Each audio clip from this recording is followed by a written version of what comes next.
Hey, welcome back to Rust Order Garage and the 61 Rambler Rot Box. Piece of junk that I'm trying to make into not a piece of junk. Whew. I'm out here after work.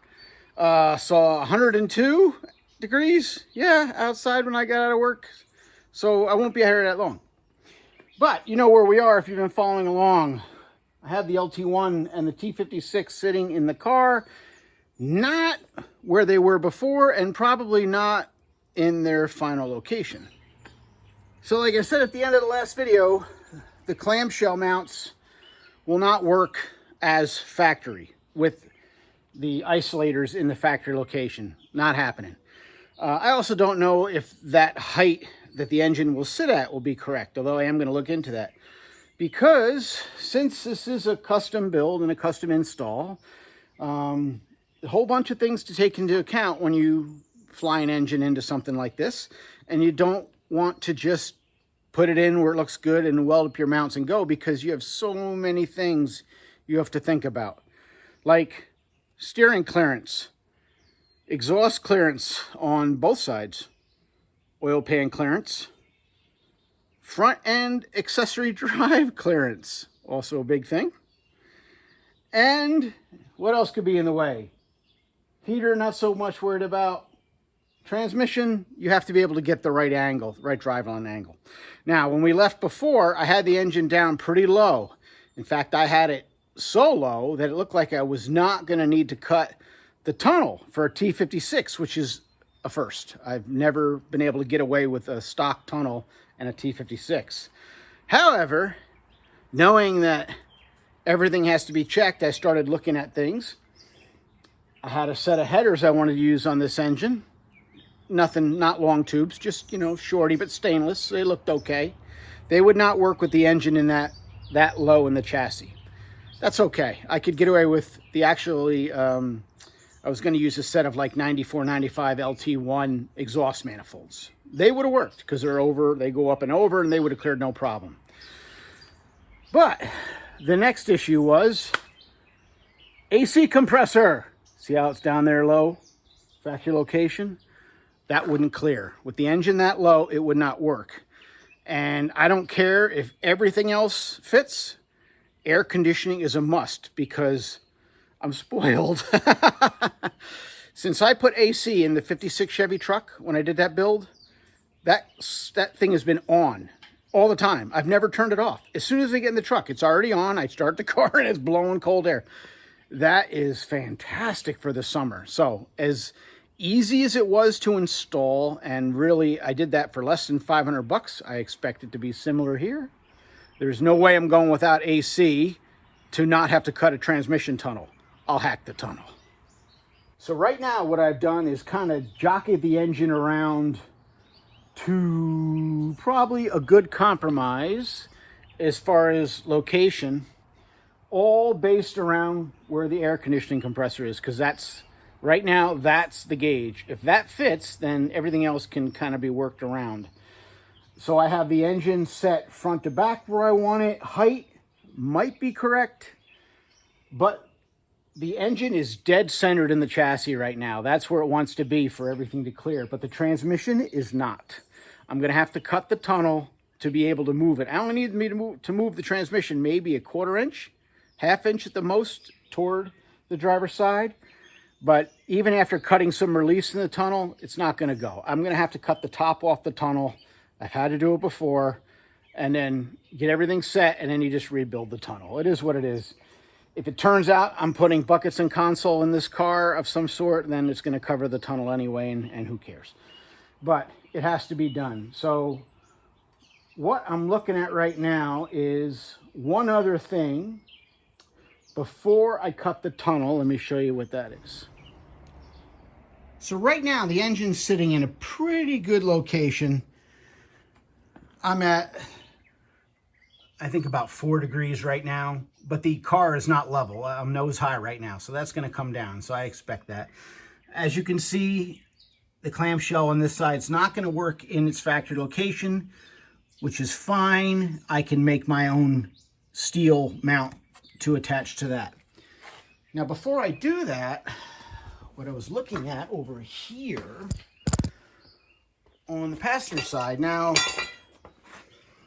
going by that mounting boss on the block, you can see I'm too far forward on the engine in order to work for this in this location, which is fantastic. I really don't care, because on the LT1, there's actually more mounting bosses on it because of the mounts that they use. So what I can do is make a plate that would come back this way further, because this is an extra mounting boss that wouldn't normally use. If I was using a traditional small block Chevy mount, it would bolt here, down there, and up here. But see, I have this extra one. So what I'm thinking of doing is, you know, there's a million holes in a G-body frame, is moving this isolator back to this hole, 3/4 of an inch, to get a little bit more room for the AC compressor, and then see what I can do as far as making my own mount to attach to that. All right, you know what? I am going to do that, but I'm not going to do it first. I got to stop getting off on side things and just approach this like I always do. I got to get this in position first and get it exactly where it needs to be, and then build the mounts. So right now, like I said, I think the engine's where it needs to be, but the transmission is not. I have a relief cut on one side of the tunnel. You can't see, I'll have to turn the light on in there. But I need to move this transmission over a little bit. The engine is actually a little bit crooked. It is centered up here in the front, but back here, you can see I have a center line on the firewall, and you can see the top center of the bell housing. They need to line up. So I got to move that over. So first, let's just hack the tunnel. All right, I'm just going to cut a section out the top of this tunnel. I don't care if I cut too much. I already got a mile of booger welds on this thing already. What's another 10 feet? Doesn't make a difference. So I'm just going to hack this out. And that'll give me enough room to get the transmission over a little bit more. Because the problem is always the reverse lockout solenoid on the side of the shifter area is always in the way of everything. So let me see if I can cut back some, get a little bit more room.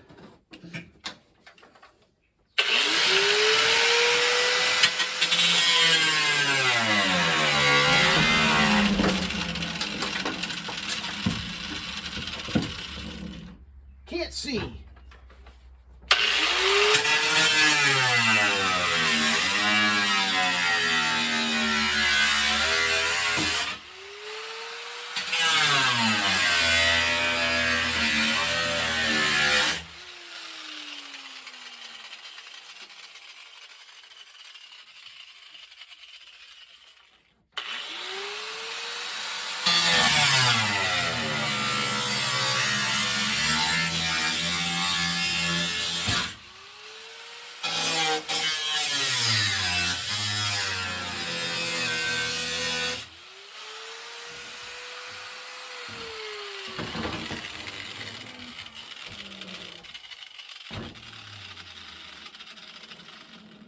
Hey, you can see how much that transmission popped up out of the tunnel there. And look at that. Moved it over, no problem. Now, I may still need to relief the side here a little bit more because of this reverse lockout solenoid. Let's see what we run into. We'll look out front and see what it looks like. All right, I think this is about the best compromise I can come up with. Everything looks no problem. The only issue is the driver's side header is too close to the frame.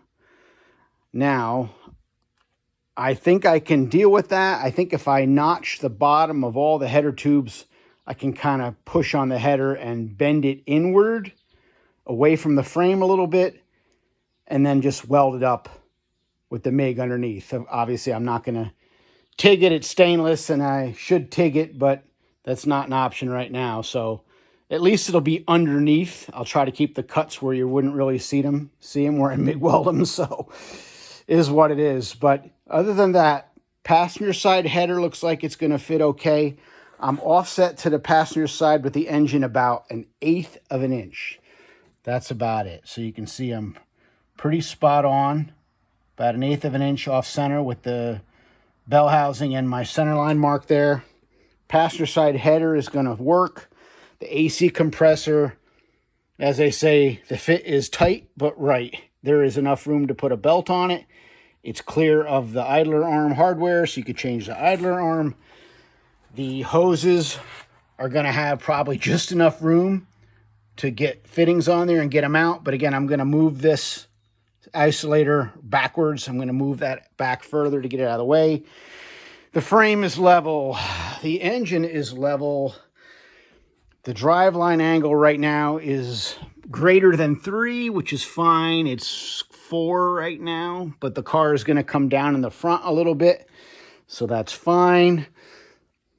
The tunnel is cut, and we also have to rebuild that, and most likely not going to be able to use the Rambler bench seat unless I cut it into buckets, which is always an option too. So it's just kind of one thing at a time. Everything has to fit. Steering is the last of my concerns because that's just a straight shot for once in my life. Looks pretty good. I think the hydraulic clutch line will be out of the way of the exhaust. At least I hope so. You know, these are all things that come into play when you start putting this stuff together. But it gets to the point where you have to just say, okay, this is what we're going to go with. It's tight, but it's right. I can't come forward with the engine anymore. You know, I've got about 1/8 of an inch clearance back there for my steam line, but again, these mounts are going to be pretty solid. I don't see the engine moving around, certainly not front to back. So I don't think that's going to have any issues. And if it does, I'll dimple the firewall a little bit. So yeah, so this is where we're going to start. So I think the first thing I'm going to do is build the mount for the driver's side and get that anchored so that the engine is even more stable of where it's going to be. And then I'll come over here and unbolt that isolator and slide it back. And then we'll work on that one next. And then we'll move to the transmission mount and hopefully have this thing finalized where it's going to be. And then we need to start it. Yeah, we need to start this engine and make sure it's good before we get too deep here. Even building the mounts, I'm kind of a little worried, but no big deal. They're easy to remove. Because, first off, here's a picture of the formula that this engine came out of.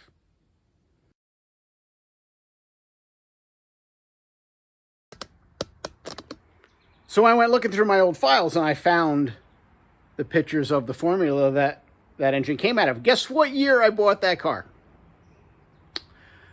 2008.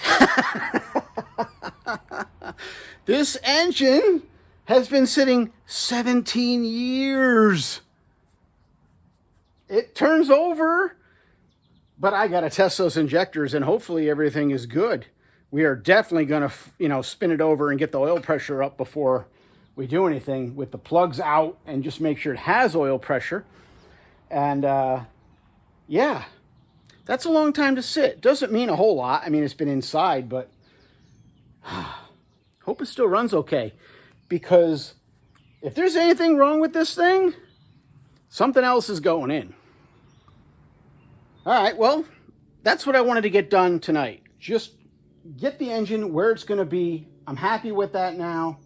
I think that's going to work. It's smoking hot out. I'm done. I'm going in the house, hang out with my pups, and have an ice cream pop. So when we come back, we'll get started on these mounts. Maybe it'll be another day after work. Maybe it won't. I don't know. I think I may go to a car show tomorrow after work.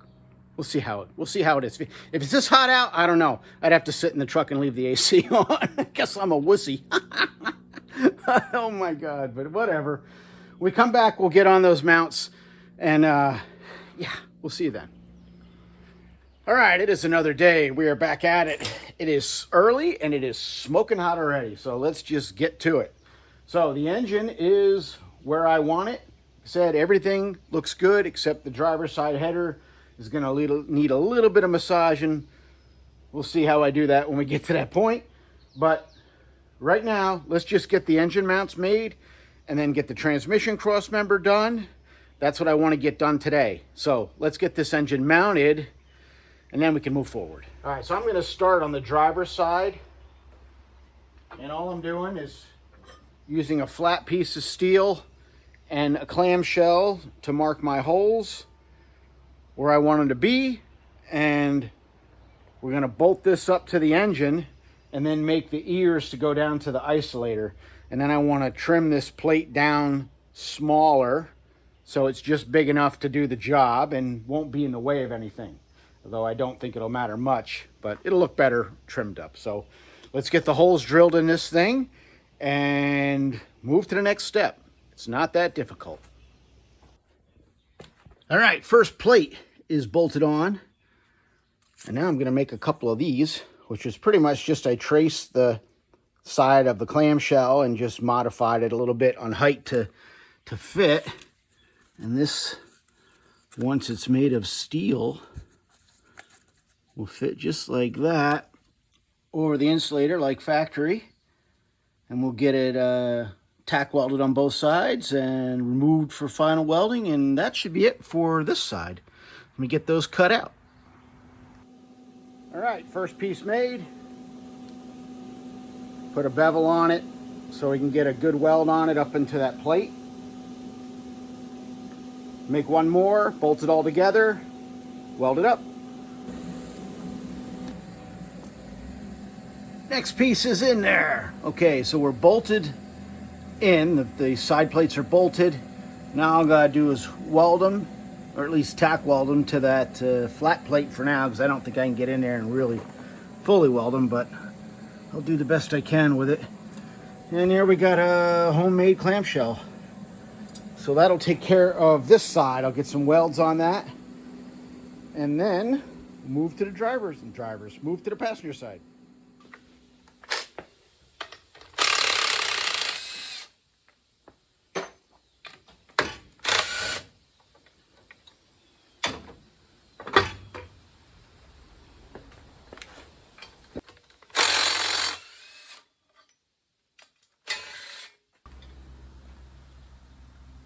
All right, so the next thing I have to do is I want to get this isolator unbolted and slide it back and go to another set of bolt holes.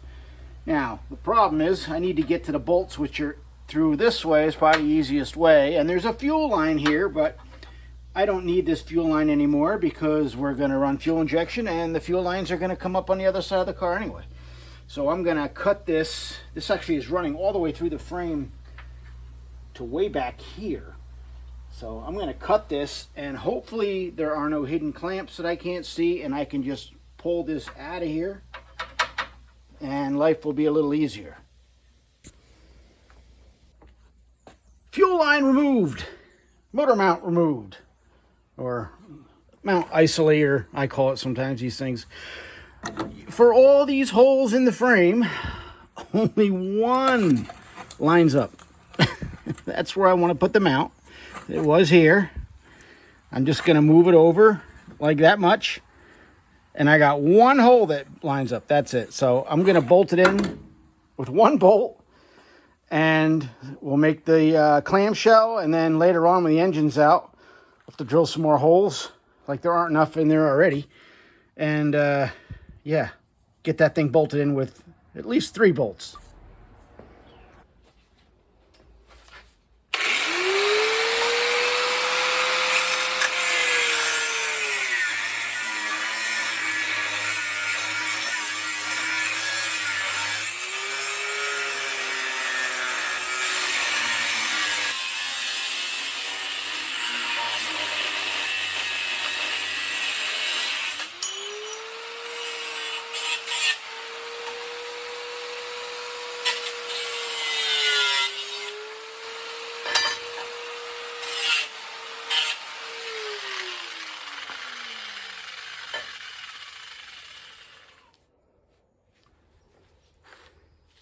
one more cut line to make. Make this as small as possible.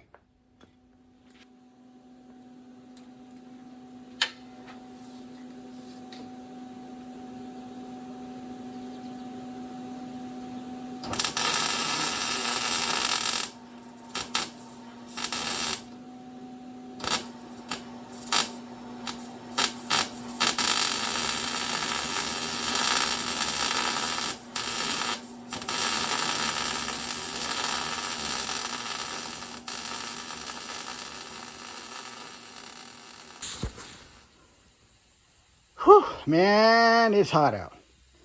All right, we got our very own homemade clamshells. Those are gonna work just fine. Engine is exactly where I want it. I'm gonna have to come back and drill holes for this mount, get that bolted down for good. I'm gonna clearance that firewall a little bit. I have like a 1/4 inch maybe of space there. So I think I'm gonna get myself a little bit more room there, but that is the best I can do for the back, because right now where we are, the AC compressor fits perfectly. So that's what we need. Frame is level, engine is level. Driveline angle right now is about 5 degrees or 4 degrees because the nose of the car is up a little bit. But the next thing is going to be transmission cross member. So for that, get the car in the air. So I got to clean up this mess here, and let's fly the car and see what we're looking at. Okay, so on to the transmission cross member. See, we got plenty of room everywhere with the new clamshells. Lots of room around the oil pan, all good. And again, the height of the engine was determined by the AC compressor. And we'll have to see up there how much room I end up with to put my heater back in. But this is what I get to deal with now. So there's the transmission mount, and I need a cross member. And I may be able to, looking at this straight off, I can probably come off of this mount here, but I don't have that mount on the other side. This has to go. This was somebody's extension, but they put it too high. It's too high. They did it wrong. So I got to cut that out, and then maybe I'll put an extension here to use the G-force cross member. I don't even know if it'll work. This is the wrong kind of mount for that. The G-force uses 2 bolts. This is a stud, obviously. There goes the compressor. So first thing, let's get rid of this.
Now it's out.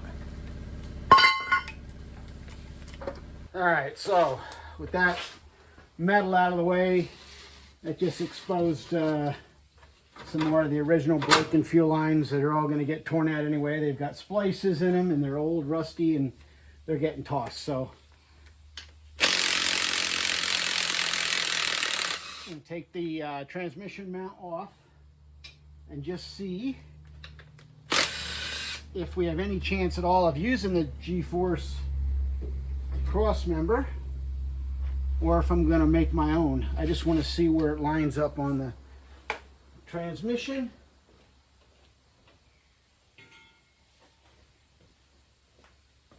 This thing's a heavy beast. Let's see, it's here and way over here, so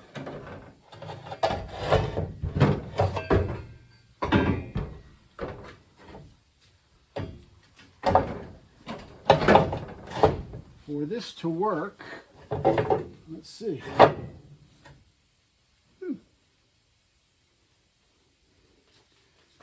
I'll have to extend this rearward, so this mount would have to come back. Let's see.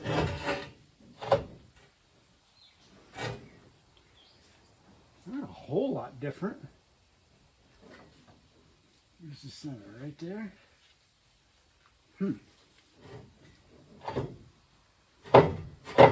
Don't think I can do it there. No. So probably could use this cross member, but the mount too thick. So maybe I should make my own cross member. Yeah, I got another idea. Put this back on.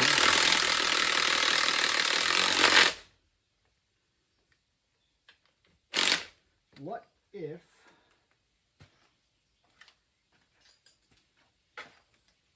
I bolt the cross member to the mount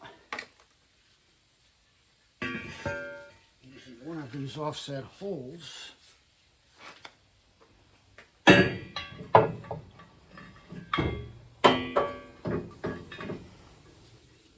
Work smarter, not harder. Use a stand to lift up the cross member.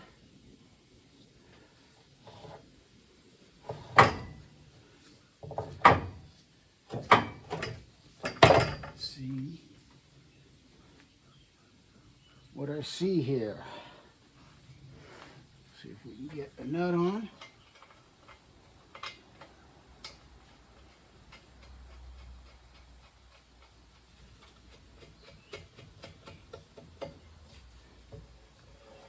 See what I would have to do to make this work.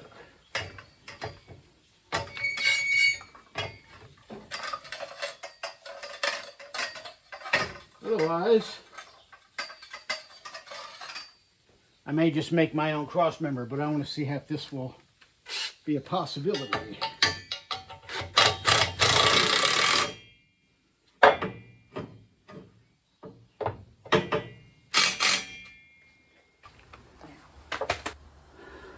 All right, well, it's hot.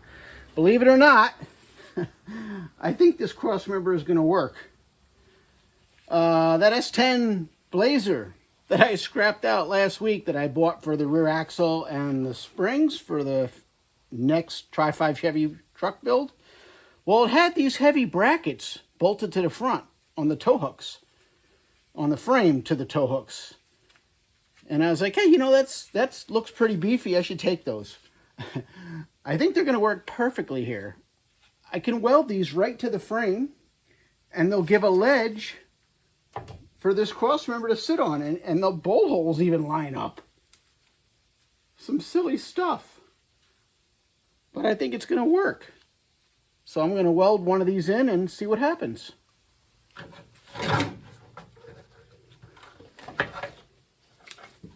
Nope. Just as fast as I thought I was going to have it done, not going to have it done, because this is a pain. The if I do it this way, the G-force crossmember is going to hang below the frame about 2 inches. I don't know if I can live with that. So, time to think of something else. Okay. Next plan, or next attempt.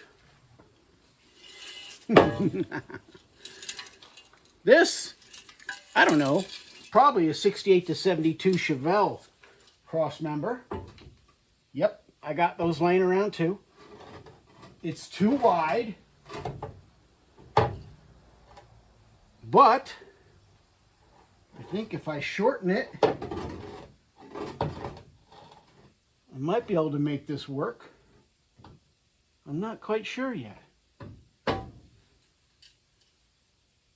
Okay.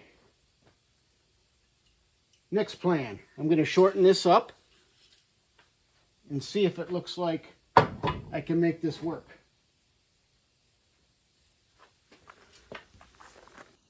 All right, here's what we're starting with and what we're finishing with.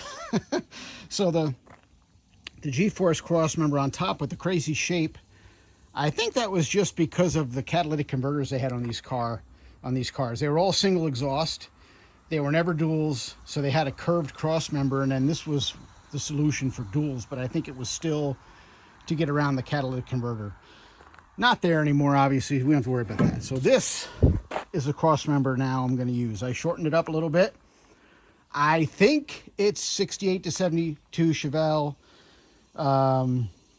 You know, it's been in storage forever. I've had a lot of Chevelles and A-bodies over the years. It's something, I'm sure, A-body. But this is going to work. So I'm going to put this in and drill holes from under the frame right through the crossmember so it can bolt in. And this should work, I think. And I changed my crossmember mount, my transmission mount, to polyurethane bolt-in style instead of the stud. It'll just make it easier to work with. I'm sure it's a swap meet buy because it's used. Either swap meet or I took it off something someday. Had it on the shelf. So now let's put in this what I believe is an A-body crossmember and see if this works out.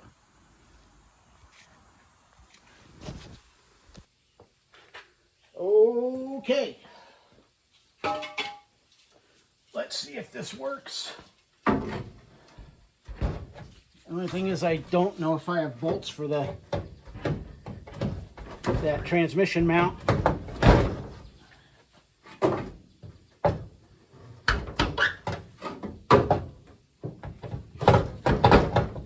Too tight. There it goes. All right.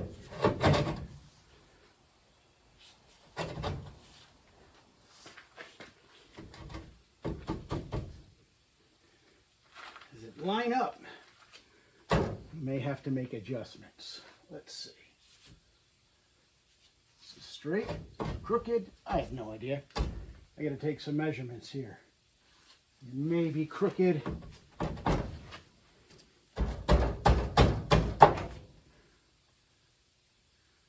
Let's see. I think it still has to come forward, and I'm going to have to make some more room because the G-body frame has a piece welded on it for the shorter crossmember. And I think I'm going to have to shorten that up in order for this to work. All right, let me take some measurements, see what it looks like.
let's try this again.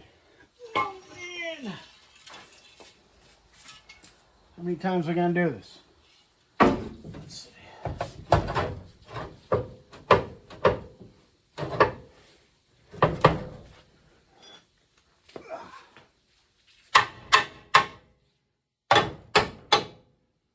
Ooh.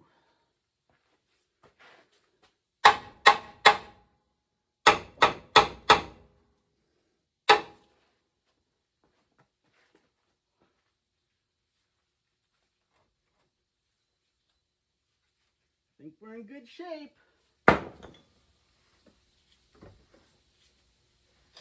Look at that.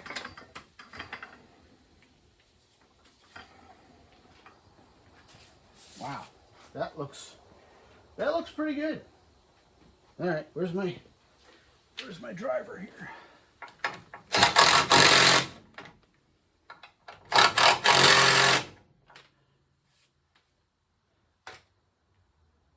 Couple bolts into that, and that'll be good. And then just have to drill up through the frame into the cross member, get nuts and bolts on it. It looks like I'm where I need to be on the trans. And now the cross member is way above the frame. Perfect. All right, there's a look at the cross member in. Still got to get bolts to bolt it to the transmission and go through the frame, but I think that's going to work. I'm just going to lower the car and make sure everything looks good, but that's going to work perfectly. So very cool. But I am wiped out. So one more thing off the list will come out tomorrow and finish it up and see what's next. All right, we're back on it. Finish this up. Just going to drill straight through the frame and right through the cross member to get that bolted in. I already stuck a bolt into the transmission mount, so that's all located. Everything's measured and straight. This will finish this up.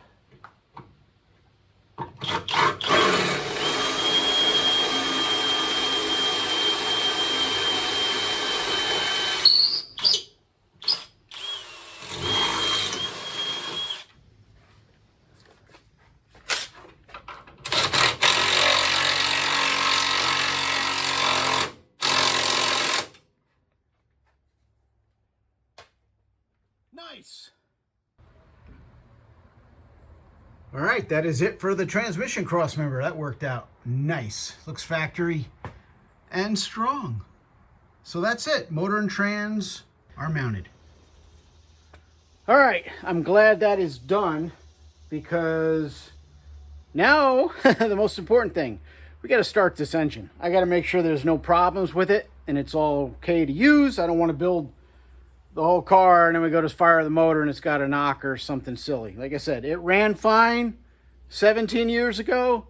I just want to crank it over, make sure we got good oil pressure. We'll test the injectors, and as long as they're functional or I can get them working, it should start. I'm not going to hook a radiator up and run it to temp or anything like that. I just want to see code oil pressure, make sure it's not knocking banging from sitting, and it hits all 8 cylinders. That works good. Then we'll move on and keep building the car. As far as wiring goes, what I'm going to do first is take I think I have a 1995 LT1 harness. I'm going to repin it for the LS1 computer, as well as add the wires for the crank sensor. If it works and it runs like it should, then I'll probably take one of the cheapo eBay harnesses and modify it a little bit to work with the LT1, because I'd rather have a brand new harness than an old one, and I'd rather have the PCM in the car, and with the F-body the PCM would be over there, and there's really not a lot of room unless I put it on the inner fender well. It's an option, but we'll see how it goes. I don't want to get ahead of myself. First thing I do is get this engine started. So looks good. Let's see if it runs good. That'll be it. Thank you so much for watching. Thanks for following this project. And thank you very much for subscribing. I really appreciate it. Give me the like button. Yeah. We'll see you on the next one. Later.